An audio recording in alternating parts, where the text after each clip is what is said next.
Yakuza finger removal, also known as yubitsum. It's a ritual done to gain forgiveness after a member committed an offense to someone else in his group, and it consists of amputating portions of one's own little finger to show sincere apology and remorse to the other. I've put this one as the least painful because it doesn't usually cause lifelong lasting pain, and it isn't deadly, unlike the brutal ones further down the list. Bastinado. Bastinado consists of beating the victim with a light rod, knotted cord, or lash, exclusively on the feet. Unlike most types of flogging, it is meant more to be painful than to cause actual injury, even though if done too harshly or for too long, it might cause the victim to not be able to walk anymore. This one is also not deadly. Pitch capping. Pitch capping involves pouring hot pitch or tar into a conical paper cap and forcing it onto the victim's head. The pitch was allowed to cool, and the cap was ripped off, removing skin and tissue from the victim's scalp, scarring him for life. It wasn't usually done with the intention of killing, but deadly infections after this weren't that uncommon. Elephant's foot. This punishment, also known as gungarao, was mostly used in Asia, specifically India, and it consisted of killing the victim by crushing him with an elephant. There were two variations of this. If the victim was lucky, his head would be placed on a pedestal, and the elephant would crush it, instantly killing him. This wasn't that painful because the victim would die instantly, but the second variation wasn't as forgiving. Some royal members wanted to sit down and enjoy a long show, so they ordered the elephant riders to train the elephants to walk over non-vital parts first, such as the legs and arms. The person would get crushed over and over before the elephant actually walked over his head and killed him. Poina cully. In ancient Rome, those who would kill their own father were subjected to poina cully. It was a death penalty that consisted of being sewn up in a leather sack with a mix of live animals, including a dog, snake, monkey, and a chicken, and then being thrown into water. Roman decimation.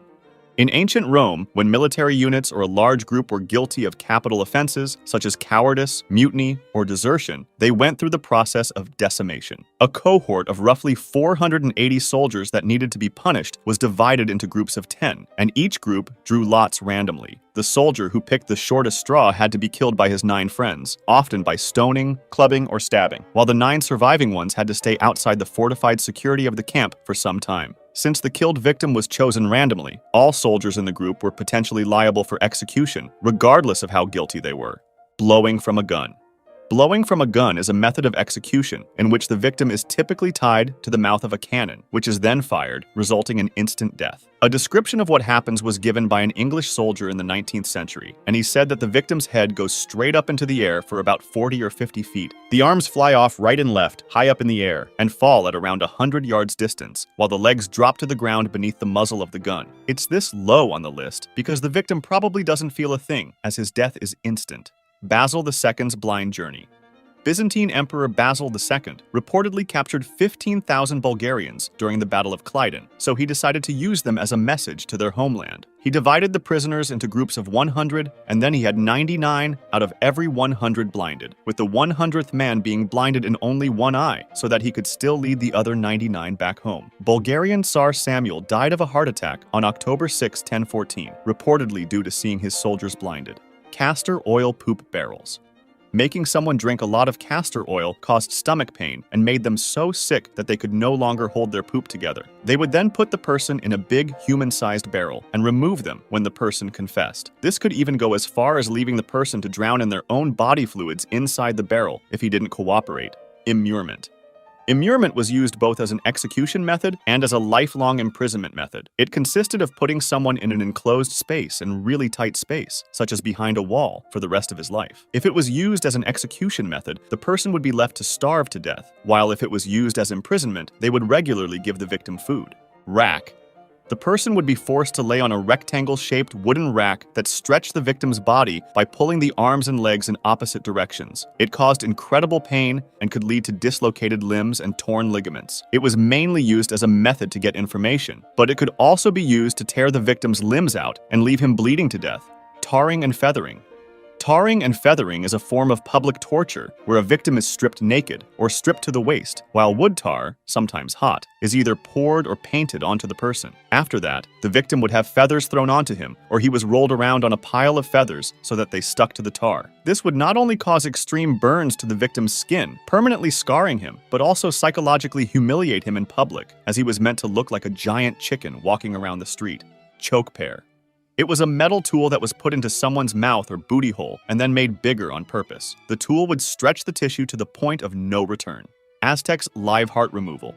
When the Aztecs sacrificed people to Huitzilopochtli, the sun god, the victim would be placed on a sacrificial stone, and the priest would then cut through the abdomen with an obsidian or flint blade. The heart would be torn out, still beating, and held towards the sky in honor of the sun god. Heretic's fork.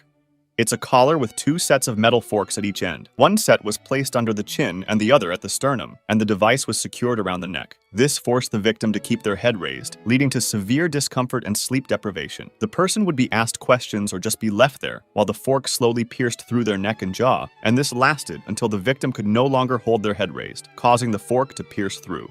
Rat's cup. A method attributed to the Roman Emperor Nero involved tying a cup filled with hungry rats to the victim's stomach and then applying heat to the bottom, forcing the rats to burrow through the victim's body to escape. In some parts of South America, they used a variation of this method called the rectoscope, which consisted of inserting living rats into a victim's rectum through a tube, forcing them to make their way through the victim's body to get out. Catherine's wheel. An execution method where the victim's limbs were tied to a large wheel and then struck with a hammer or iron bar, breaking their bones in multiple places. The wheel was placed on display later on, often leaving the victim to starve. Boiling alive. The victim would be lowered into a large container with a boiling liquid, such as oil, gradually and slowly. The first exposed parts would be the extremities, such as fingers and toes, which have lots of nerve endings and cause incredible pain. Then the skin, muscles, and fat softened and liquefied due to the heat, while internal organs and the flesh got boiled from the outside, making this a slow and agonizing process. In another variation, which is thought to be even more painful and long, the victim would be lowered into a normal temperature liquid, which would be gradually heated until it started boiling. Keel hauling. Keel hauling was a severe maritime punishment where a sailor was tied to a rope and dragged underwater from one side of the ship to the other, passing under the ship's keel. If the person did not drown or get vital damage from the rusty and sharp wooden body of the ship itself, they would just do it again until the person was no longer alive. It was feared for its brutality. Sawing. When used as an execution method, the victim would be hanged upside down to make the blood flow to the head, increasing the time the person was conscious. The executioner would then divide the victim vertically into 2 halves, starting from the groin and moving upwards. Hanged, drawn, and quartered.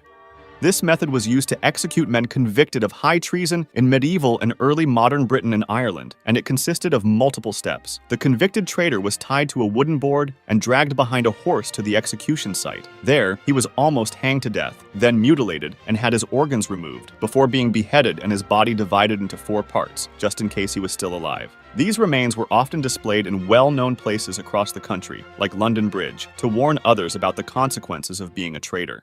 Glastration. This method wasn't always deadly, but in my opinion it deserves this spot because of how brutally painful it sounds. It's the method of inserting a glass rod into a man's erect willy and then smashing it with a hammer, causing the glass rod to fragment into multiple small pieces that shattered all over the insides. Bamboo through booty hole. A bamboo would be put inside a person's booty hole, and it would be left there. The bamboo would grow really quickly inside the man, causing incredible pain. It was sometimes left until it exited from the other side. Spanish donkey. This was a sharp-angled wooden device on which the victim was forced to sit, straddling it like a donkey, with weights attached to their feet. This would increase pressure and pain on the body, often causing severe injury to the legs and spine until the victim was ripped apart by their body weight. Brazen bull. A metal statue shaped like a real-sized bull was used to lock someone inside and then heated up with fire underneath. The person inside would feel extreme heat and pain while being burned alive, and it was meant to scare others by showing how bad the punishment could be. There were special pipes to make the victim breathe, which also made the screams hearable for the crowd, resulting in a bull-like sound. The steam would leave from the bull's nose for extra realism. Impalement. The brutal part of impaling, like crucifixion, is that the victim tortured himself. In a famous variant, he was set up high, on a stake, so that it didn't actually penetrate anything vital so long as he stayed up on his toes, so he could keep it from going any deeper so long as he kept his own weight on his feet. When the victim would get tired, he would slip a little further, and when he felt the pain, he would scramble up again on the already aching and exhausted muscles, only to repeat this process out of exhaustion a little later, and so on until something vital got pierced. Another variant consisted of the Judas chair, a torture device featuring a pyramid-shaped seat where the victim was placed at the top, with ropes used to lower and suspend their body weight onto the sharp apex. The chair would slowly rip the person apart. Flaying. Flaying was a gruesome method where the skin was removed from the body while the victim was still alive. This extreme form of torture was used to cause intense, slow pain and suffering, eventually leading to death through shock or infection. The skin, lacking major blood vessels, did not cause rapid blood loss, so victims could remain conscious and endure prolonged agony. It was often considered a meticulous process, requiring precision and skill from the executioner. And rather than removing the skin in pieces, cultures sought methods to flay the victim more efficiently and completely, sometimes using substances like boiling water to facilitate the process. Blood eagle. This one was a brutal ritual where the victim's ribs were cut from the spine and spread out to resemble wings, while the lungs were pulled through the openings, causing a slow, agonizing death. It's short, but it's one of the most brutal ones, in my opinion. Lingqi. Also known as death by 1,000 cuts, it was a famous method used in China to prolong the suffering for as long as possible. There were multiple variations of this method, even though almost all of them included cutting the skin deep enough to cause incredible pain, but not deep enough to allow the victim to lose blood. In one variation, the victim was restrained, and an executioner would pull knives out at random, each with a body part on it. Left forearm, right thigh, left foot, neck, etc. Each time he'd pull a knife out, he would make a cut on that body part. This would continue until the executioner pulled out the knife with the heart on it, and that's when he stabbed the victim through the heart. In another variation, they would tie a fishnet tightly around someone's body and cut off the pieces of skin that popped up in the holes of the net. In the most brutal version, they would bury someone up to their neck, make a cross-shaped cut at the crown of the head, peel the skin back, and pour mercury in the wound. The mercury, through its weight, would separate skin from flesh, and as the person struggled to unbury themselves, they would eventually leave their skin behind in the hole. Scaphism. This one is considered by many to be the worst execution method. In this punishment, the condemned person was placed inside a boat or between two boats, lying on their back with their arms and legs protruding through holes. They were force-fed large amounts of milk and honey, which induced severe diarrhea, and their entire body was smeared with the same mixture. This made them attractive to rodents, bugs, wasps, bees, flies, and whatever other animals lived near the lake. They would eat and bite at the victim's flesh, and when the next morning arrived, the boat would be brought back to the coast, and they would force-feed him another gigantic meal of milk and honey, also placing it on him once more. This was done on a daily basis to prolong the punishment for as long as possible. It was reported that the rats would usually try to go into the person's booty hole, and that the method was so long that it seemed to have no end, with a person surviving 17 days. This person reportedly had his entire face completely covered with wasp, and his flesh was rotting away, filled with swarms of parasites and worms, all while being covered in his own filth. If you want to discuss this video or suggest an idea for the next one, join my Discord, link in the description.